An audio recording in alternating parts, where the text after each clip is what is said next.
So hello everyone, I'm Myrmonden here. Welcome to my review of Darling in Franxx episode. I'm still laughing. I rewatched it once again before doing this review, and I'm like, I just was secret today. If you know about anime, it's a Yuri anime about two sisters that are, I guess, in love with each other, kind of weird. It's like really awkward, and the episode of Secret episode 3 was kind of awkward. It's the most awkward episode I think so far. So I was like, man, this is gonna be the most awkward thing I watched today. And then I get Darling in Franxx episode 2 afterwards, right? And I'm like, no, this is the most awkward thing ever! I was like, oh my god, is this how you're gonna save? This is still a trigger, it's gonna save anime. They're gonna save anime by having men piloting women's asses. I was like, man, this is not you can use that. And it actually has like a plot around it, right? But it's just like, come on. It's like, I just expect to see some hate for this anime from, you know, like general, pretty much everyone outside the anime and manga community, or Japan in general. Like they're gonna be like, what is this anime? This looks like the most perverted thing ever. They have the, I mean, they have the woman, right?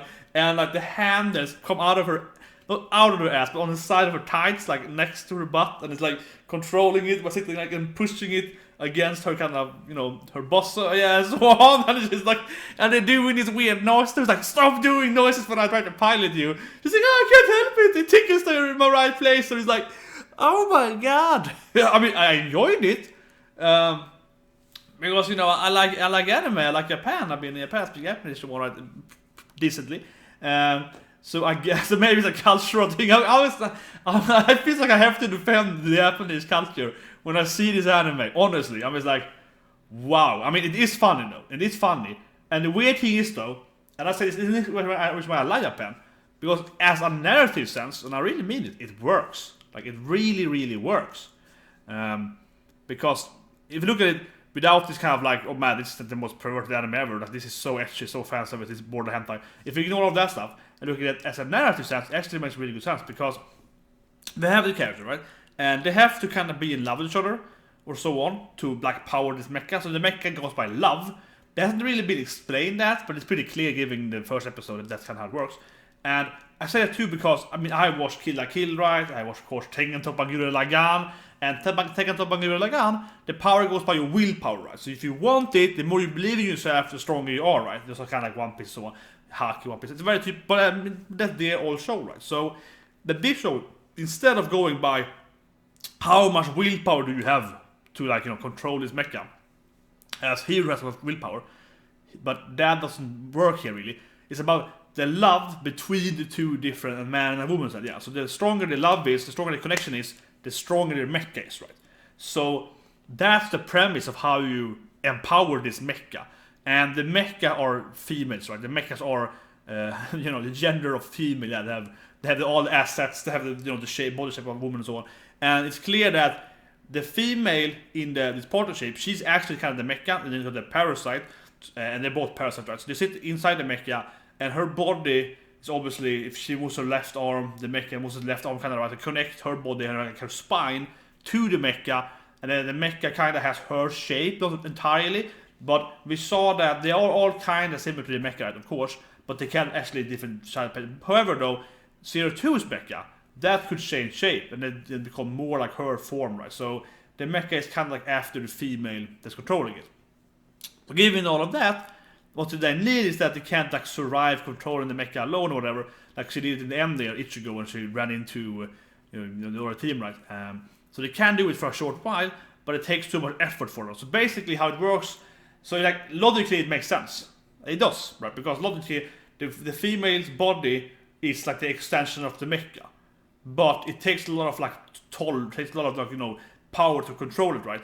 So to be able to actually move her body and like see where she's going and so on, she needs another person to actually control her body, right? Another person to like pull her arm to like make her punch and so on, because she's having a hard time empowering herself, yeah, because she's losing a lot of like life force empowering the mecha.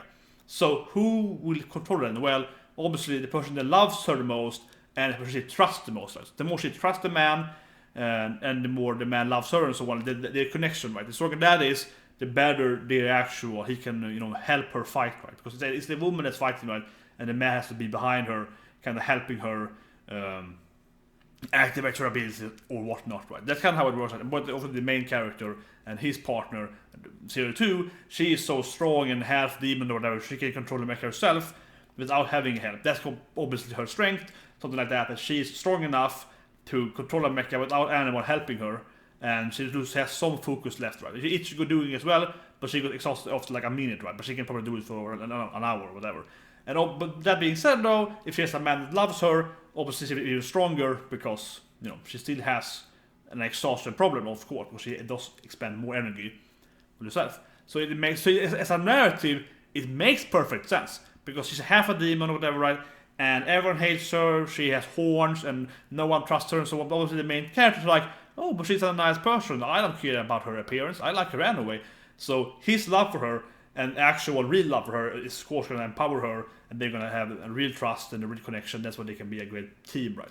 Because she's really, really strong, and she has severely much than everyone else, but it's still better for her to be with a partner, so the partner can help her not get exhausted, right? So all of that being said, I mean, it makes sense. This like really awkward, controlling it out of their butt kind of thing. Wow, it's weird, yeah. But like with this like really essential like, oh, but the woman is kind of like connected to the mecha, and if the woman who's going in the mecha be like this, or how the man control her body, like the man has to be able to like, pull her arm or something, so the woman has to be in a kind of weird position where the man can be behind her or whatever, and kind of like, yeah, kind of control her in somehow, right? She could be standing up. Yeah, I mean, obviously she could be doing that. So they still didn't go for like the most obvious logical thing, though. The most logical thing would probably be having the woman standing up as the mecha, right? It's like standing up straight with her arms probably flexed out like a fight position, and then the man would be behind her, maybe like pushing her shoulder, and then she would push her arm forward or whatever, or like connecting that. That'd probably be the most suitable thing. Or probably more like the woman would be standing this, right, and the man would sit behind her with the mecha pads, and they could control her by like arms on a distance, so you can control her leg or so on. That actually probably be the most logical thing to do it. But still though, it makes so much sense, but obviously they made it more sexual because the storyline. And she had fat service and everything in between. But it's still though, it's like, man, like if you showed image of someone, they're gonna think it's hentai, right? You showed image of someone, I was like, I can't take this on my damn thumbnail. It's like, looks like hentai. Like, they have this weird tissue. It's like, oh, don't touch me there. It's like, but I have to. It's like, I can't activate your missiles pretty much. And I'm like, oh no, like, this is like Kenyo in Trigger level or something. It's really, really weird. It's really awkward. And comparing it to Citrus, like the Citrus thing with the sister love, I was like, that feels less weird to me now after I watched Darling in Franxx episode 2 here. And I got to see how they control the mechas. How they control these mechas. I mean, I was so funny too, because I watched doing live reaction, I was watching it, and I was like, oh, some fan service in this bath place. Oh, that's pretty nice. We need some. We obviously saw her naked last episode, so yeah, I mean, it definitely is one of those. Yeah, it's pretty out there, right? It's pretty. It's not about shonen mainly, but it's different seinen a bit there. So it's like, yeah, okay, it's like shonen seinen border there. It's a little more mature. It has some, undertones, sexuality, relationship, drama, and so on, right? On a more like, I love this man and I will kill you for it, more than like the normal, oh, this is my boyfriend, yeah, like much more like, in depth, right? Or I think so it is. And so I was like, yeah, fan service, of course, I get some fan service, yeah, that doesn't bother me really. And then the next scene is like, wait, what is this scene? It's like a weird thing coming out of her spine, and it's like controlling her behind. It's like, oh man. Anyway, though, let's skip that though. Another thing that I do like though is that it's really even more. I mean, last week I thought it was going to be like, oh, it's going to be a lot of like, relationship drama, right? Because it's going to be like, oh, can another man fight another woman? Can he fight another woman and so on? Or stuff like that. That was my impression. There's going to be a lot of drama with that thing. That they're going to different team ups, right? Depending on what's needed in the different fights and so on. So one man with this woman, they have some other friendship or other love for each other. There's another mecha form and so on. That's what I imagined even before seeing the whole like weird butt thing and so on. So I was like, okay, yeah, that's really interesting. But then we get to this thing. It's like, actually, while it's absurdly perverted situation they have on purpose, I suppose, it makes it even more dramatic on the relationship scale though. Because obviously before it's kind of like, it's very implied that it's like, if you fight another woman or another man, because it should cost another man more, like she kind of, dumps, not dumps, but I think I'm gonna, for this today, I'm gonna be with this man instead, yeah. it's like cheating, right? They kind of established already episode 1 that if you go to another man or another woman, so on, it's kind of like cheating on your partner, right? It's like your spouse. Like if you get married and you get the mecha as your wedding gift, if you go to someone else, it's kind of like being with another man or another woman, you know, depending on circumstances.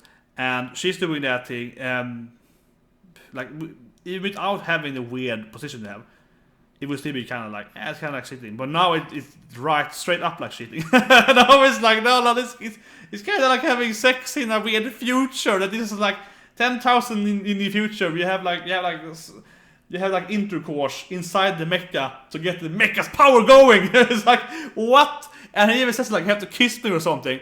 Because that's when I felt stronger. It's like, okay, fine, I will make out with you so we get more like love, so we can like fight better.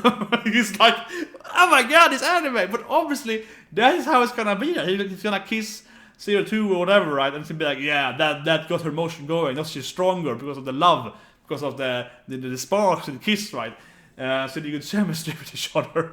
And like you see the hentai being done on this anime, where it's gonna be like, oh, we need to get to level 5. Well, what that means? Oh, we need to like, oh, how to get a new mecha form? Well, we have to go the full way with our, like that. It's so, oh man, this is how anime is gonna be saved. This anime is gonna go so mainstream. I mean, it's going to go mainstream, right? I just did other things today, talking about Little Witch Academia and so on, a lot of the nomination of anime. I was like, yeah, Little Witch Akko is the best anime ever. I was like, yeah, they're so good. And then we get this anime, I'm like, a lot of people are gonna watch this and they're gonna hate it. But like, it's hard not to. Anyway, I mean, it's so pervy, but it makes a lot of sense though. So it's a classic way of a good anime where it's like really, it's like, it's a good anime in the sense that it really makes logically it makes sense, and it empowers the whole like cheating on me if you be with another woman that's like, you know, doing someone else, like like really, episode 1, as I mentioned, you kind of felt that was implied, but here we really see if you pilot another mecha, you literally have to pilot the other females. So it's like, yeah, you are cheating on me now. But you go over there and pilot, or the other version, like you went over there and you piloted his stick. So that's cheating, yeah. So it's like, it's weird, but it makes sense, and I kind of love hate it, because it's like, oh my god, this is logically it's correct, but this is like everything on PC it can be. It's so on PC, and it is so anime. It's so anime, right? And also I have to say though, before I stop talking about all the padding, I really like it though. She felt, of course, really, I wasn't betrayed, but man, she felt really let down. It's like, I kissed you, I touched you a bit, I got your motor going, boy, let's go. And he's like, I didn't feel anything, and it's literally shown to you because he can't power up the mecha, right? So that was good tone too. It's like, to get the mecha power, you have to kiss me so we get more, you know, love between each other. He's like, okay, I will do it, and she makes up with him, and she, you know, yeah, does kind of like, you know, first, second base with him, right? And then yeah, let's go mecha fight now, and it's like, I'm not stronger at all. And then of course he's crying later. Because I'm laughing here because the whole thing is so absurd, but it's got pretty good tension basically, because here she is trying to make this guy get stronger, right? So she, like, you know, tries to lose him pretty much, and it doesn't work because his power didn't increase. So obviously she feels really, really, I was like, wow, he really didn't like me. I even kissed him and everything, and I went there and I kept going, and he's like, well, I don't feel strong at all. And it's like, but it's kind of feels like connected to how, you know, how much his system is working down there is fits connected to how strong his mecha is. That's how with enemies, yeah. And she is like, wow, I couldn't get the mecha to be stronger. It's like, damn it, I'm a failure as a woman, right? So it's an interesting contextual thing in this anime. But man, it is weird. Anyway, I hope you like this review. I will definitely follow this anime, so be sure to subscribe. I absolutely will do more reviews on Darling in Franxx during the season. So have a great day, and I'll see you guys next week.